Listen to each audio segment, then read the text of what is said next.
السلام علیکم ورحمۃ اللہ۔ برہان دین یہ سوال کرتے ہیں، جناب کیا ختم قرآن پورا ہو جائے تو پھر بھی تراویح پڑھیں یا نہیں، کیا حکم ہے؟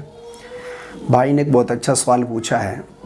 بعض لوگ یہ سمجھتے ہیں کہ تراویح کی نماز صرف ختم قرآن تک ہے۔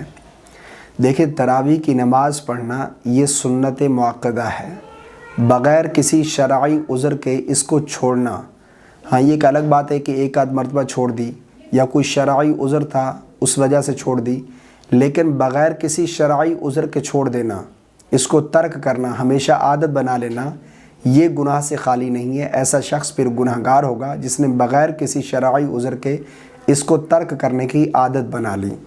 اس کو پڑھنا ہے، اور ختم قرآن تک نہیں بلکہ تراویح کی نماز میں ختم قرآن یہ بہتر ہے، افضل ہے، اچھا عمل ہے، ہونا چاہیے۔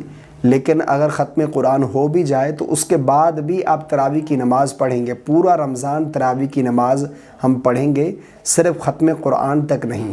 یہ نہیں کہ اگر 25 کو یا 20 کو یا 22 کو ختم قرآن ہو گیا تو اب جو ہے 4 دن 6 دن 8 دن تراویح چھوڑ دیں گے، ایسا نہیں ہے۔ بلکہ تراویح کی نماز پڑھنا یہ پورے رمضان میں ضروری ہے، ختم قرآن تک نہیں بلکہ پورا رمضان ہم تراویح کی نماز پڑھیں گے۔ امید کرتا ہوں آپ کا مسئلہ بالکل کلیئر ہو گیا ہوگا۔ اللہ تعالی ہم سب کو شرعی مسائل جاننے کی توفیق عطا فرمائے۔